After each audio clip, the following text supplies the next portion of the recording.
Hello and welcome to my channel, Penny Prepper. Today we're going to be talking about heat waves.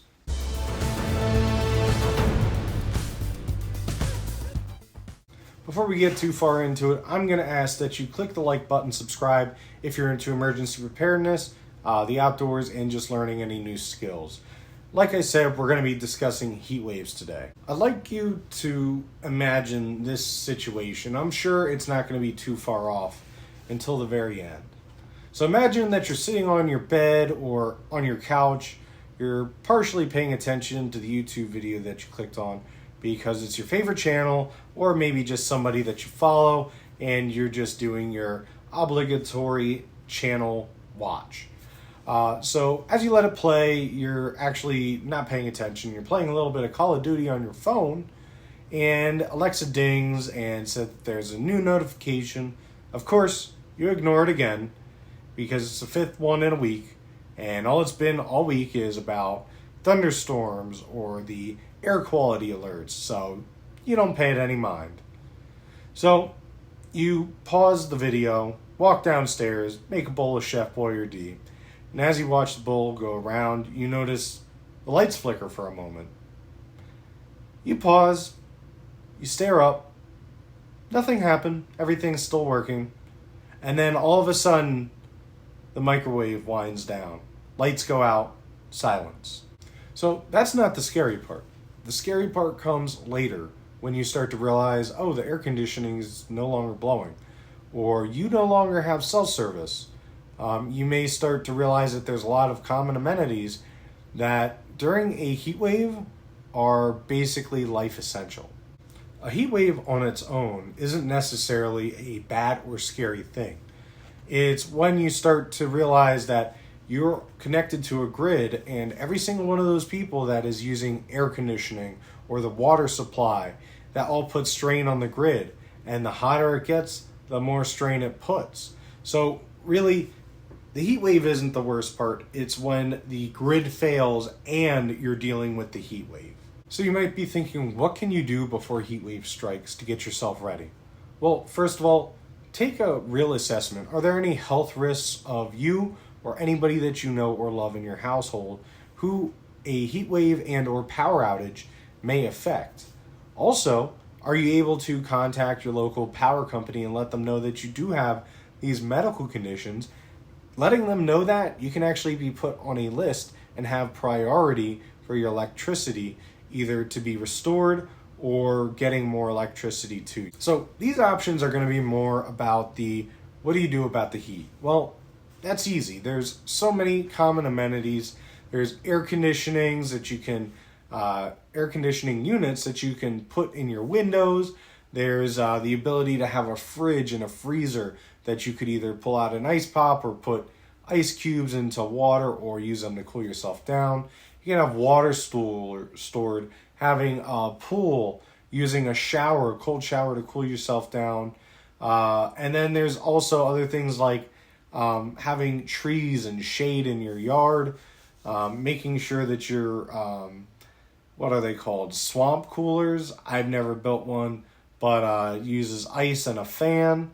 And even just ice and a fan on its own are great ways to help yourself cool down. And then the most important is insulation. What I mean by that is not necessarily when you think of insulation, you think of keeping yourself warm.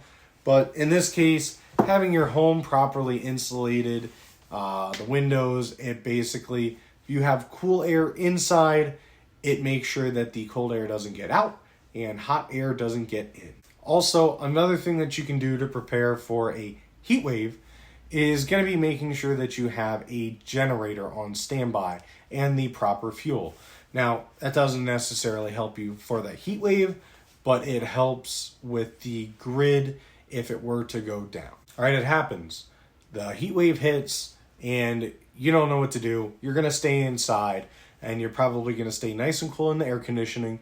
You're probably not going to go on any long walks or long hikes, anything too strenuous.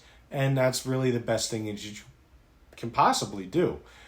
Make sure that you have some cool beverages and keep yourself as unexerted as possible.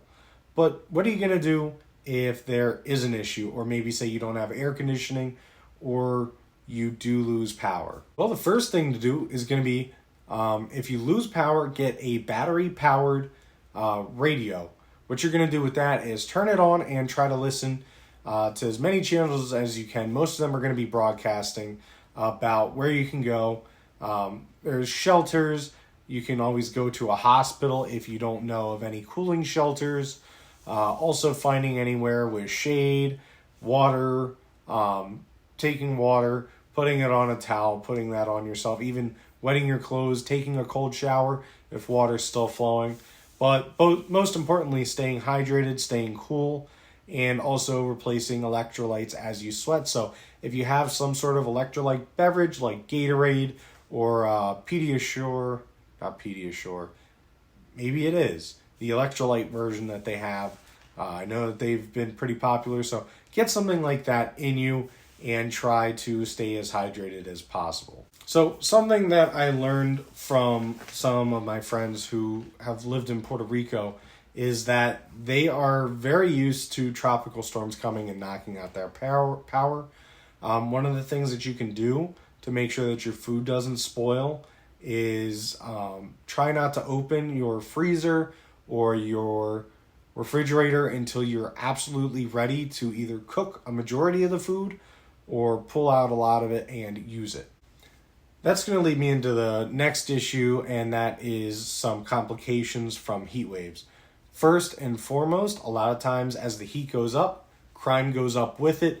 People are outside. They don't want to be in their hot buildings, so they go to the streets, and that's where people get irritable and crime just goes up. It's how it is.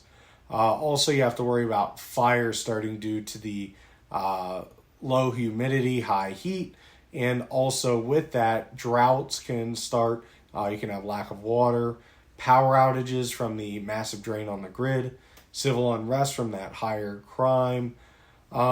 Basically, you're just running into a whole slew of issues, even as simple as food spoilage. You may have fruit in your house and it starts to get a little mushy, stuff like that. It can really trickle down and start to affect a lot of different aspects.